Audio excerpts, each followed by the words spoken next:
Local government का ये act वापस किया जाए, इस कानून को वापस किया जाए। वो रिटायर हो जाते हैं मेयर, तो फिर वो बसें कहीं खो जाती हैं। सब्सक्राइब करें और बेल दबाएं ताकि कोई खबर रह न जाए।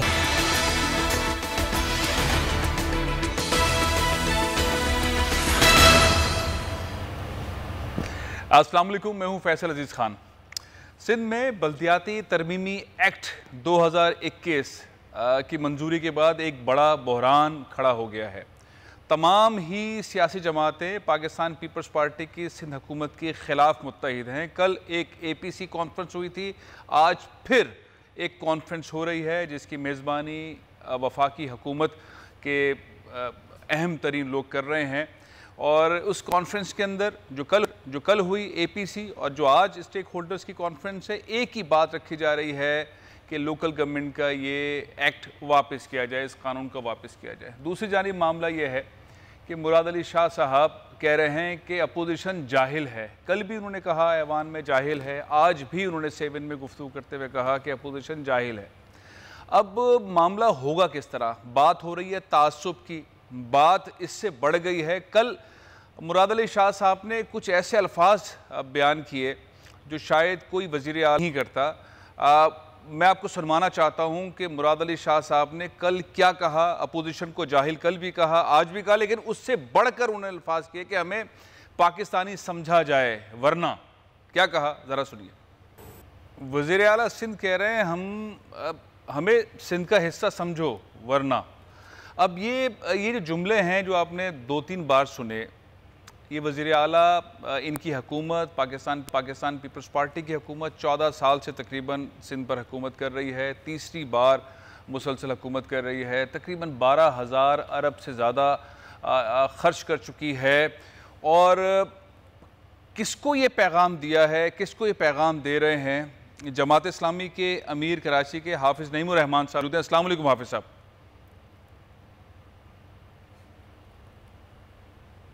वालेकुम अस्सलाम रहमतुल्लाह। हाफिज़ साहब, ये मैंने आपको जुमले सुनवाए, बाकी चीज़ें अपनी जगह पे, सियासत अपनी जगह पे, आप एक तहरीक चला रहे हैं, वो अपनी जगह पे, वो कह रहे हैं कि हमारे साथ तासुब हो रहा है। वज़ीर आला सिंध कह रहे हैं हमारे साथ तासुब हो रहा है, हमें पाकिस्तानी समझा जाए। 14 साल से वो हुकूमत कर रहे हैं, सारे इख्तियारात सिंध के उनके पास हैं। अब तो ज़िलाई इख्तियारात भी इस बिल के बाद उनके पास हैं। आपको क्या समझ आया इस स्टेटमेंट से? क्या मतलब है इसका? वरना क्या मतलब, क्या?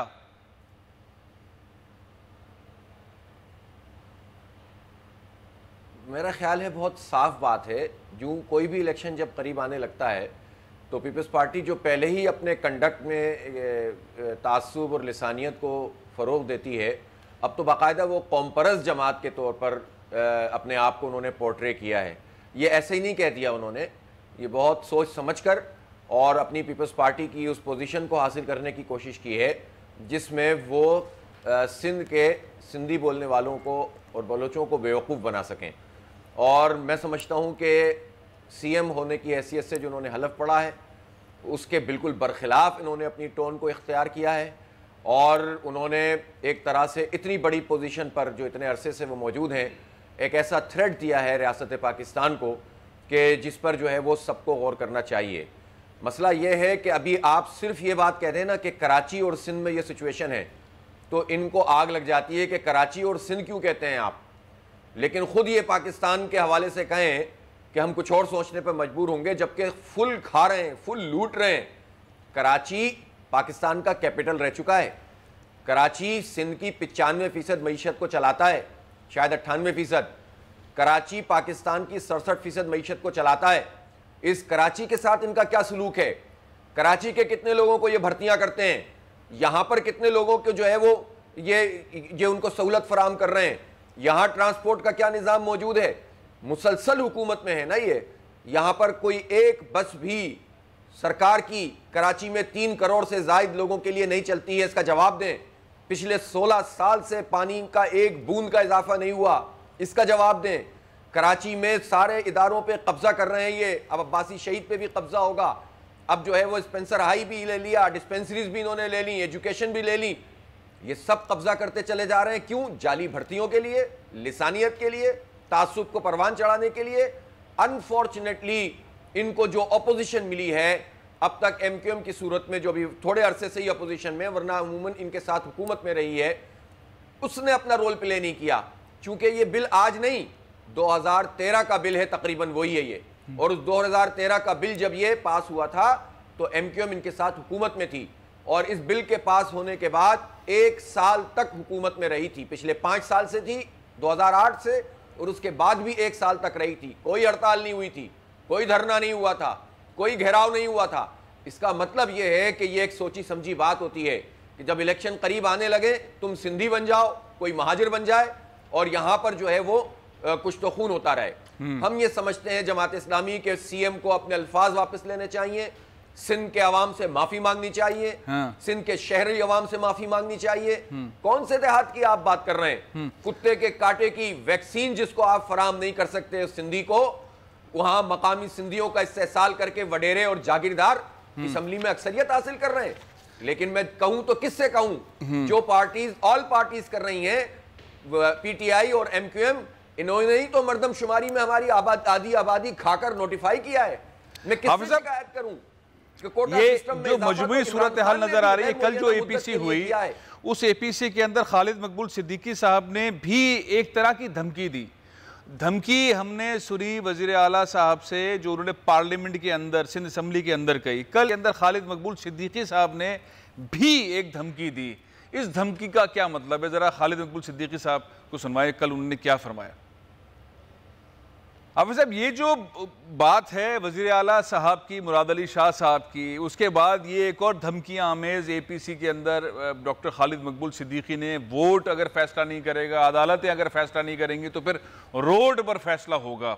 एहतजाज तो आपकी पार्टी भी कर रही है, एहतजाज तो पीटीआई भी कर रही है, और जमातें भी कर रही हैं, और अब इस वाले मामले में तो पीएमएल काफ भी आ गई है और जेडीए भी आ गई है। शाहिद सैयद साहब ने भी कल खिताब इसी तरह का फरमाया है। पीएसपी के रहनुमा आज आपसे मिले, वो भी ये बात कर रहे हैं। सब एक ही बात कर रहे हैं, सड़क पे आने की।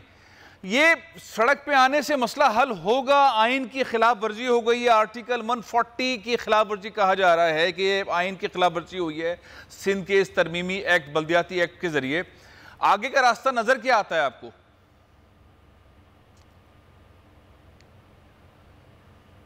देखें, एहतजाज करना, सड़क पे आना और पुरअमन तरीके से जिद्दोजहद करना हर एक का आइनी कानूनी हक है।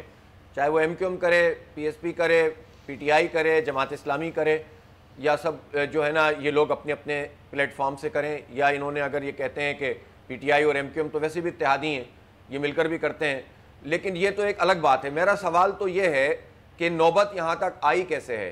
ये पीपल्स पार्टी इतनी शेयर हुई कैसे है कि आज ये कराची में की असम्बली में इतनी खुलेआम ये धमकी देने लगे रियासत को? और किस बात के ऊपर? कि वसाइल इनके पास है, ये आगे ट्रांसफ़र नहीं कर रहे हैं, ये डेवोल्यूशन नहीं कर रहे हैं, और जब उनसे सवाल करो तो ये धमकियां देने पर आ जाएं। तो ये ताकत पीपल्स पार्टी को किसने फराहम की है? ये बहुत बुनियादी बात है। ये ताकत पीपल्स पार्टी को बदकिस्मती से एमक्यूएम ने फराहम की है, पीटीआई ने फराहम की है। मुझे बताएं, जब ये बल्दियाती इंतखाबात नहीं करवा रहे होते तो पीटीआई का मुंह है कि ये कह सके कि बल्दियाती इंतखाब कराओ? आप केपी में क्यों नहीं करा रहे थे? इलेक्शन कमीशन करवा रहा है। सही बात। आप पंजाब में क्यों नहीं करा रहे थे? आपने वहां 55,000 काउंसिलरों को जो है एक बैक जुम्बिश कलम हटा दिया था। नून लीग का माइंड, नून लीग भी नहीं चिल्ला रही थी इसके ऊपर, उस पर नहीं कहा उसने मुझे क्यों निकाला।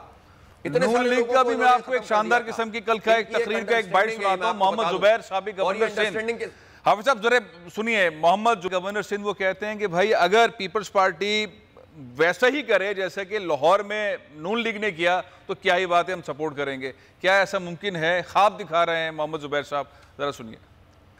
हाफिज साहब, मामला तो ये है कि आम आदमी ये कह रहा है कि हमें पानी नहीं मिल रहा, हमें ट्रांसपोर्ट नहीं मिल रही, हमें जॉब्स नहीं मिल रही, हमारा कचरा नहीं उठ रहा, हमारी सड़कें नहीं बन रही हैं, हमें रोजगार नहीं मिल रहा है, कराची को अलग रख दिया गया है। और कराची सिर्फ इसलिए ऐसा लगता है कि सिर्फ इसलिए है कि वो टैक्स दे, सिंध हुकूमत को 95% टैक्स दे, वफाक को 65-70% टैक्स दे।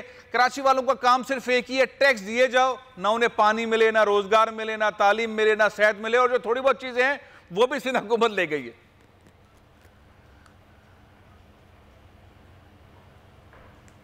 भाई मैं तो पूछना चाहता हूं जुबैर साहब से कि आपने 11 महीने में मेट्रो लाहौर में बनाई थी, जी। आपने जो है वो तकरीबन 15 महीने में पिंडी की और इस्लामाबाद वाली बनाई थी जी। आपने मुल्तान में तकरीबन इतने ही दिनों में बनाई थी। कराची में आकर तो आप भी 2.5 साल लगा दिया था आपने, तो इसलिए ज्यादा बातें करना बहुत आसान होता है। नून लीग भी कराची को ऑन नहीं करती है, सियासतबाजी सब करते हैं। अगर ऑन कर रहे होते तो 5 साल में एवरेज अगर 2,500 अरब रुपए रखा जाए तो इनको भी जो है 12,500 अरब रुपए हमने दिए थे, तो नून लीग ने कराची को क्या दिया था।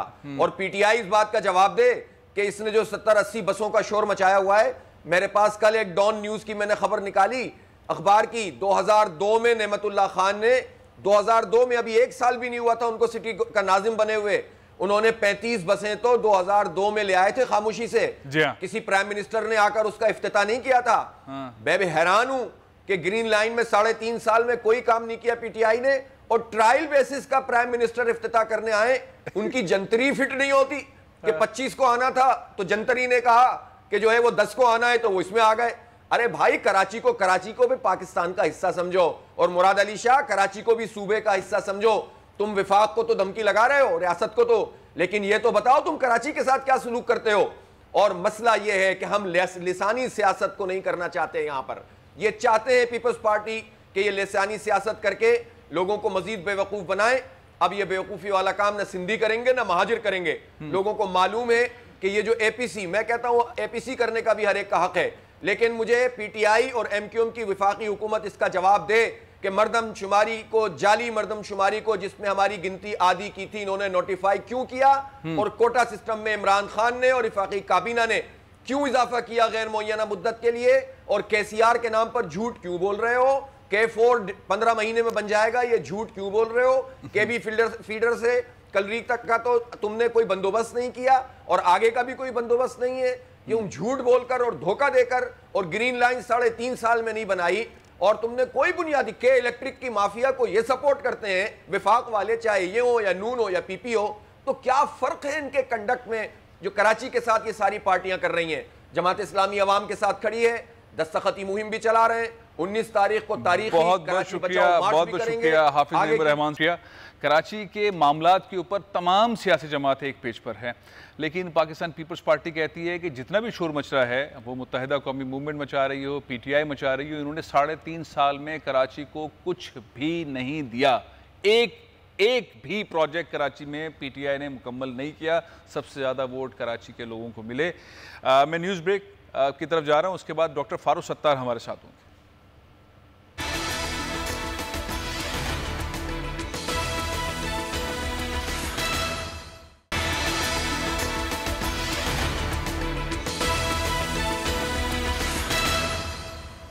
Welcome back. पाकिस्तान पीपल्स पार्टी कहती है कि पीटीआई की हुकूमत ने 3.5 साल में कराची को कुछ नहीं दिया सिवाय वादों के। सईद गनी साहब ने कल ये कहा कि कोई एक प्रोजेक्ट पीटीआई की गवर्नमेंट नहीं गिनवा सकती सिवाय इसके कि कराची में काम करने नहीं दिया जा रहा, और हम नए एक्ट के थ्रू, नए निज़ाम के थ्रू कराची को बहुत कुछ देना चाहते हैं। क्या कहा सईद गनी साहब ने, ज़रा सुनिए।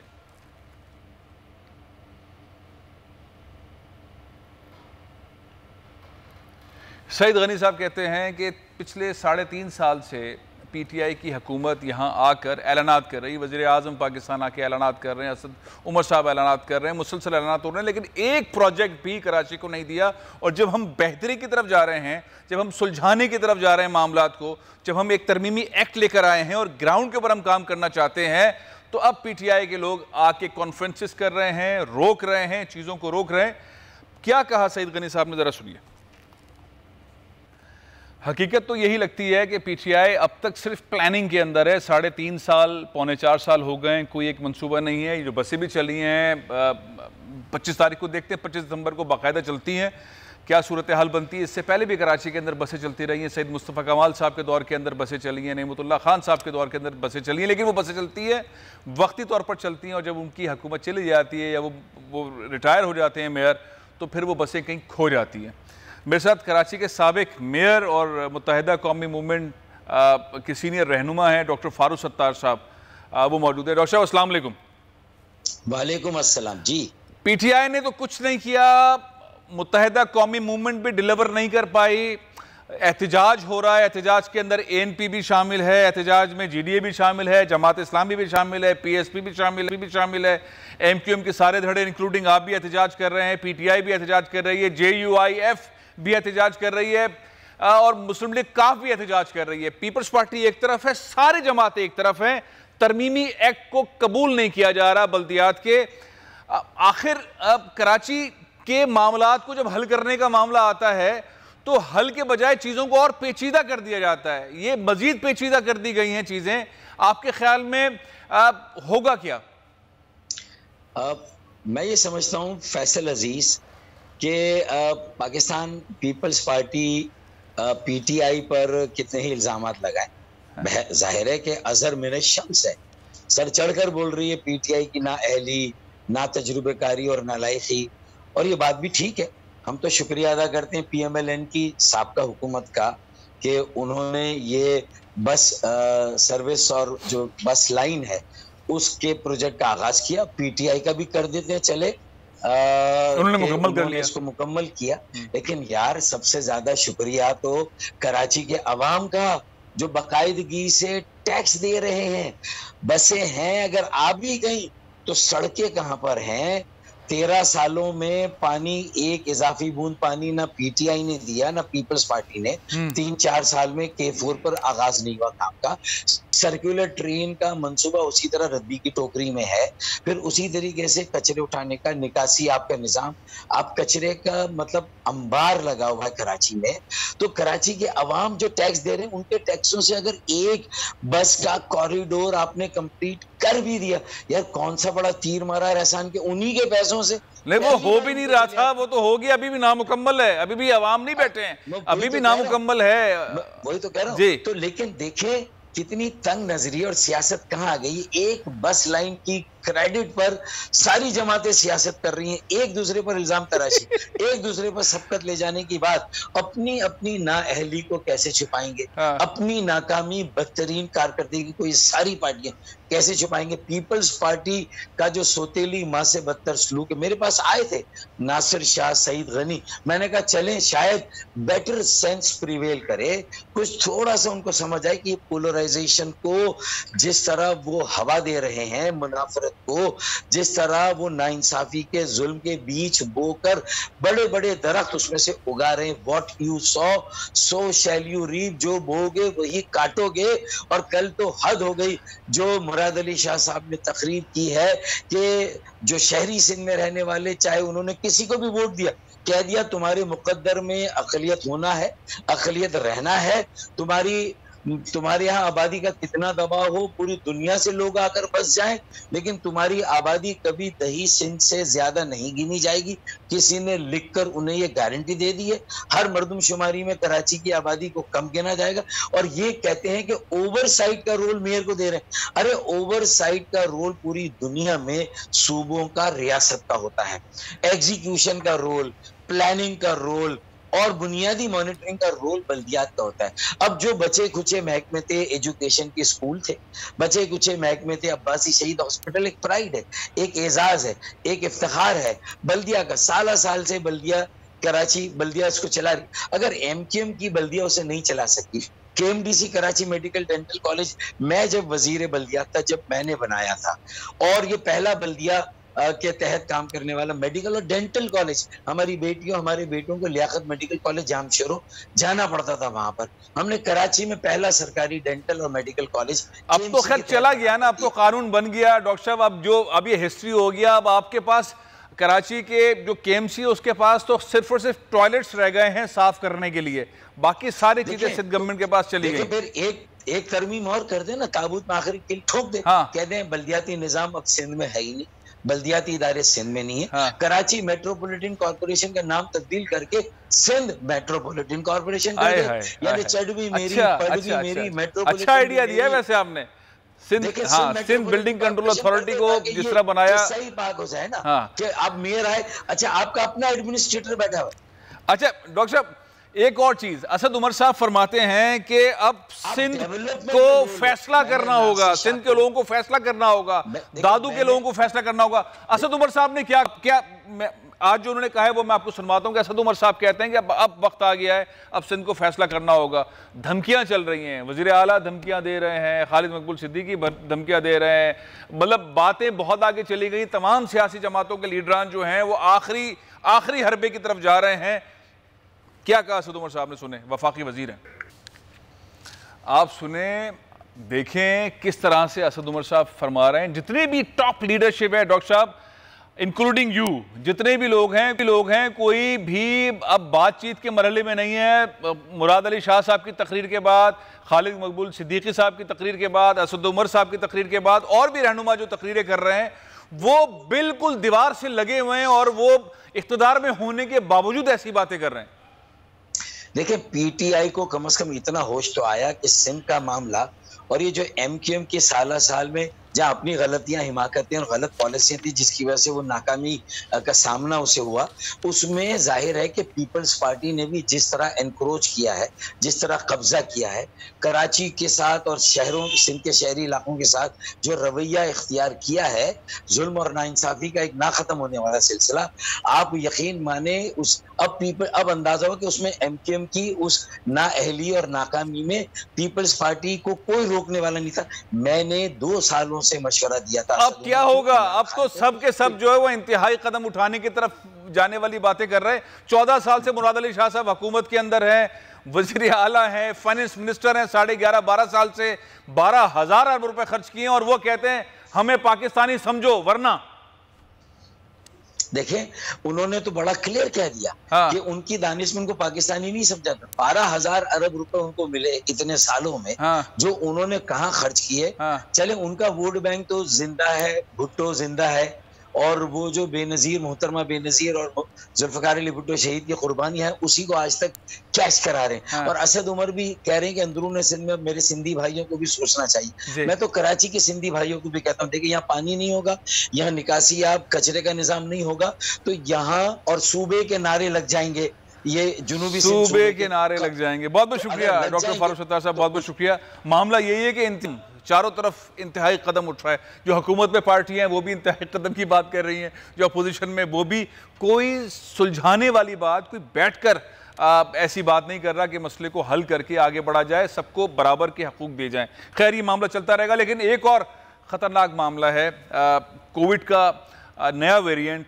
ओमिक्रॉन, उसने पंजे गाड़ना शुरू किए हैं। डॉक्टर अताउर रहमान साहब हमारे साथ मौजूद हैं। अस्सलाम वालेकुम डॉक्टर साहब। वालेकुम अस्सलाम भाई। डॉक्टर साहब, ये जो सूरत हाल है, ओमिक्रॉन हम यूरोप में देख रहे हैं बड़ा डेंजरसली आगे बढ़ रहा है। अमेरिका ने भी नई पॉलिसीज दी हैं, यूके ने और सख्त पॉलिसीज कर दी हैं, हमारे यहाँ भी कुछ केसेस निकल आए हैं।